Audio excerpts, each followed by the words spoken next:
Hello everyone, Saigon John here with the Octane Infinity Fantasy Basketball Report for week number 10. 3 weeks are now in the books, and week 10 was rivalry week. So let's take a look at the interdivision matchups. First starting with Renee against Jonas. Jonas, having two pretty significant injuries to his roster, leaves his team intact with no moves, while Renee did make a series of moves this week.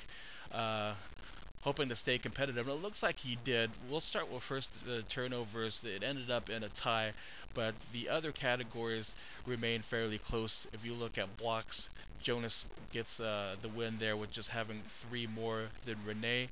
Uh, the percentages were close as well, within about 2 to 3% each. Renee has a pretty good outside shooting team, so he did win the three pointers made.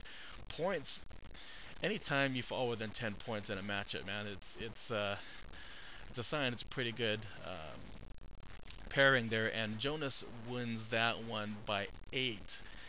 And assists were pretty convincing. Steals within 6. Jonas got those, as well as the rebounds, which he got with 19 more rebounds. So even with all the close matchups, it doesn't reflect the outcome of this scoreboard. Jonas gets a big victory here, 6-2 with that one tie. So we'll see at the later in the segment, later in this program, how far up, if he's moved up in the standings, because it's a pretty good victory here on behalf of Jonas. Again, Jonas wins 6-2.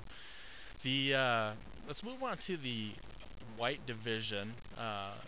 With the matchup between two of the GMs with the best records leading into week number 10. I'm talking about Adam versus the Cobra. Cobra, obviously, with the notoriety of making multiple moves on any given week, and he certainly has to against a GM of the caliber of Adam. The numbers, let's take a look at the numbers and see if there was anything close here. With the hustle categories, they were pretty blown up, mostly in favor of Mike. Actually, no, if you look at the last 6 categories, from points, rebounds, assists, blocks, steals, and turnovers, those are actually split 3-3. Here's where this matchup gets separated, and how the numbers could certainly work in favor of Cobra. He did, having more players, win three-pointers made. So this is where it gets tricky. When he makes moves, additions, drops, or whatever, he's going to have to factor that in with good shooting in order to win decisively in those categories and the matchups. And it looks like he did get by very easily in free throws. Adam had one night where Dwight Howard went to the line for 39 attempts, but only hitting on 21. So certainly made a huge dent in that category. Cobra actually won that running away in free throws. But the field goal percentage, this is where it gets close, and certainly determined by the last games of the week. And sure enough, that worked in Cobra's favor, winning that category by just 0.3%.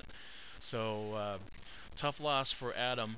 Cobra gets away with the victory this week, and perhaps sole possession of the best record in our fantasy league. He beats Adam 6-3. The newbie division feature matchup is Matt versus Evan. Both teams even in terms of numbers, or in terms of players for the week. So looking at the numbers, Matt's team probably had by far more playing time, more minutes, thus more turnovers. Evan wins that category. Evan also gets by convincingly on field goal percentage, and then beats Matt in blocks by 4. However, Matt Bob takes over everywhere else, and it starts with the free throw line, because he barely got by Evan there, winning that category by just 0.2%. Got 5 more threes made, scored 16 more points. This is starting to look really close. Look at this. Rebounds, he won by 5. Steals, he won by 3. Another matchup that was a lot closer than the final outcome has determined, or it might lead you to believe. But one thing I want to add is no injuries this week with one exception. Matt Bob has lost Andrea Bargnani to a calf injury. He is day to day. I don't think he's expected to play. I believe the Raptors play on Monday, and he'll be a game time decision on Wednesday. So we'll see if that will affect Matt in week number 11. He does, however, get by week 10 with a victory, defeating Evans 6-3. Moving on, back to the white division. It is Hacksaw, the Landlord, taking on Ripcord. Scott's team looks to be without Stephen Curry still, and you know what? I need to correct myself there because I keep saying this week in, week out. Somebody needs to correct me. Maybe I need to correct other people who've really confused me. But Stephen Curry is not Stephen Curry. It's Stephen Curry, not Stephen, not Stefan. Stephen. Make sure that gets corrected on this Martin Luther King Day. Anyway, let's look at the numbers here. Close matchup in blocks for Scott and Ripcord. Scott wins that by 3. Everywhere else, there is one other close matchup in the scoreboard, and that is in three-pointers made category. And sure enough, the guy who actually shoots three-pointers with relative ease is the GM who wins this matchup. He gets by Scott 26-25 in three-pointers made. He also defeats Scott in steals and having fewer turnovers, but everywhere else, all Scott. Only GM to break 500 in field goal percentage. He defeats Mike by 5% at the free throw line. Wins scoring by 41 points. Defeats Mike on the glass by over 50 rebounds and easily winning in the assist category. This is also another matchup that seemed even. In fact, it was in terms of players, the amount of players played for the week. Anyways, the outcome here is Scott does come out victorious over Ripcord 6-3. We now move back to the newbie division as Chris takes on David. This is a close matchup throughout the week. David did make one, maybe 2 changes. I can certainly confirm later. But the numbers fairly even. Let's start with turnovers. He did get 2 fewer turnovers, winning that category over Chris. However, Chris gets the close wins in the defensive categories, winning by just 1 steal and 3 blocks. Everywhere else, let's move to shooting. Chris actually wins those categories, but look at this. Field goal percentage wins by 0.2%. A little under percent also at the foul line, and then he scores 4 more three-pointers made than David. David cleaned up the rest though, points, rebounds, and assists. Not enough, however. Chris does come out victorious this week, 5-4.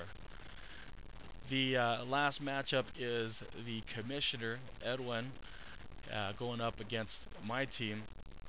Edwin, of course, having injuries on his team as well. No Corey Maggette, but even worse, he got the news that there will be no Al Horford for the next few months. Essentially, you may as well just call it an injury or season-ending injury, so he ended up dropping him. I, on the other hand, had an injury, and I don't really think it's a real injury, but nevertheless, he did miss a game. Williams. Other than that, a fair matchup in terms of players played. I think my players had far more playing time. We turned the ball over far more, and I guess, however, on the flip side, with the chances are in the minutes played total, it pushed my team up. We're not a very good passing team, but we ended up getting by Edwin in assists as well. Defensively, Edwin and I split. He taking steals, I taking blocks. We split in the percentage categories as well, with Edwin getting the free throw percentage. But I win on three-pointers made, more than double the amount that his team made, and then we scored more than 100 points, more than Edwin's team.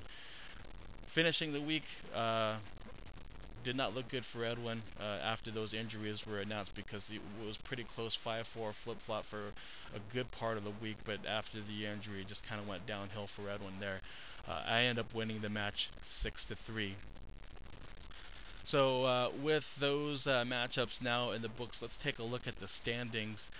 Matt will still lead the newbie division. He has a very comfortable 3.5 game division lead over Chris.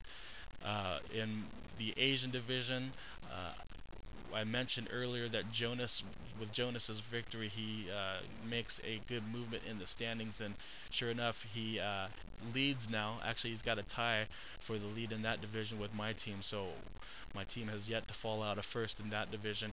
The very exciting white division, after the tie-breaking matchup between Cobra and Adam. Cobra now has sole possession of first place with a 3-game margin over Adam.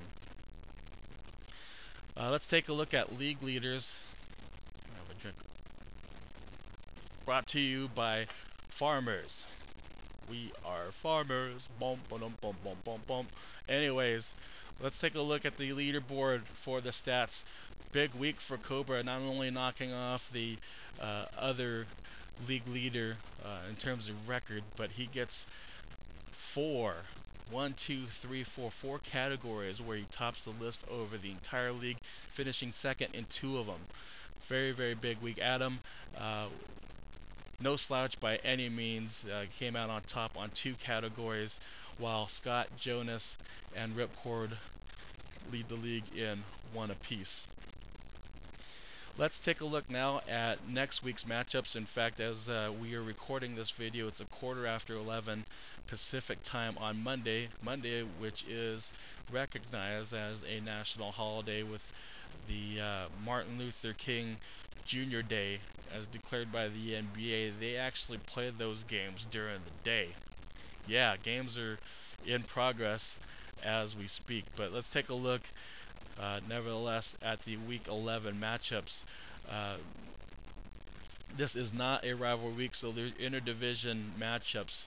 Evan takes on Jonas, Cobra takes on Renee, Adam will take on Matt Bob, Scott takes on Chris, Ripcord goes up against the Commissioner Edwin, and Big Trouble, David's team, will face my team. That's everything for now here at Octane Infinity TV Studios. Why can't I say that right? It's not like this show is scripted or anything. Anyway, for all of us here at Octane Infinity TV, by the way, that channel is available on YouTube, and I hope that's where you're watching our show. This has been Saigon John with the Fantasy Basketball Report. I will see you next Monday. Boom goes the dynamite.